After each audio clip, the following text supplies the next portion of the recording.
Assalamualaikum semua dan selamat datang ke Ringgit Insight Podcast dan saya bin Haziq, hos anda. Dalam siri Ringgit Insight ini, saya akan kongsikan perspektif sebenar tentang dunia trading dan juga perkembangan ekonomi yang memberi kesan kepada pasaran kewangan.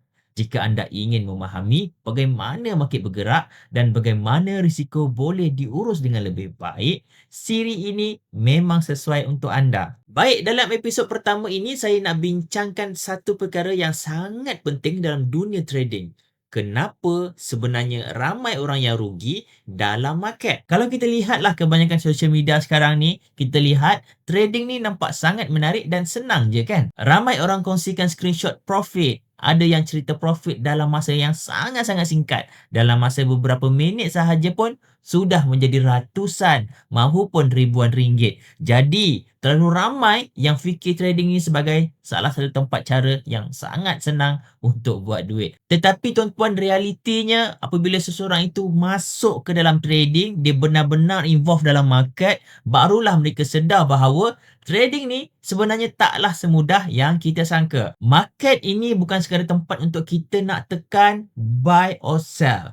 Di sebalik pergerakan harga yang kita tengok dekat phone ataupun monitor anda tu, sebenarnya dekat belakangnya ada banyak perkara yang berlaku. Kita ada big player ataupun big institution yang menggerakkan pasaran. Kita ada sentimen ekonomi global seperti perang dan juga lain-lain. Kemudian ada juga berkenaan dengan psikologi manusia yang mempengaruhi keputusan trading. Behavior lah. Sebab itu kadang-kadang kalau kita tengok chart, kita nampak setup tu nampak macam cantik. Setup tu nampak jelas je. Ada support resistance nampak jelas lah. Kita pun execute the trade. Bila execute, tetapi trade tersebut tetap juga rugi. But brother and sister, ini bukannya bermaksud market tak boleh difahami, tetapi kita kena faham bahawa trading need disiplin, need ilmu dan juga money management ataupun pengurusan risiko yang betul. Kalau anda trade and loss, loss tu juga anda kena terima sebab it is a part of trading. Saya juga perasan ada beberapa kesilapan yang sangat-sangat biasa dilakukan oleh trader, terutamanya mereka yang baru bermula, termasuklah diri saya sendiri.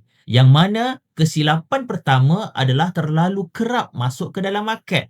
Asal kita buka chart, kita entry. Tabiat ini sangat-sangat bahaya sebab setiap pergerakan harga kita anggap macam peluang. Walhal tidak. Kita tengok candlestick nampak macam setup walaupun sebenarnya tak nampak jelas pun. Dan akhirnya trader masuk terlalu banyak position tanpa ada proper planning. That is very dangerous. Kesilapan seterusnya adalah tidak memberi perhatian kepada money management. Ramai orang yang fokus kepada berapa banyak keuntungan yang mereka boleh dapat. But mereka sangat jarang untuk bertanya satu soalan yang sangat-sangat penting, iaitu berapa banyak yang anda sanggup rugi jika trade ini tak menjadi. Mereka mengabaikan winning rate ratio dan juga risk to reward ratio. Walhal itulah yang akan menjawab sama ada anda layak untuk konsisten jana profit ataupun tidak. Perspektif betul tentang trading bagi saya ni sebenarnya adalah ianya bukan tentang setiap kali kita masuk, kita profit. Trading sebenarnya adalah tentang bagaimana kita boleh dapat mengurus risiko dan membuat keputusan yang konsisten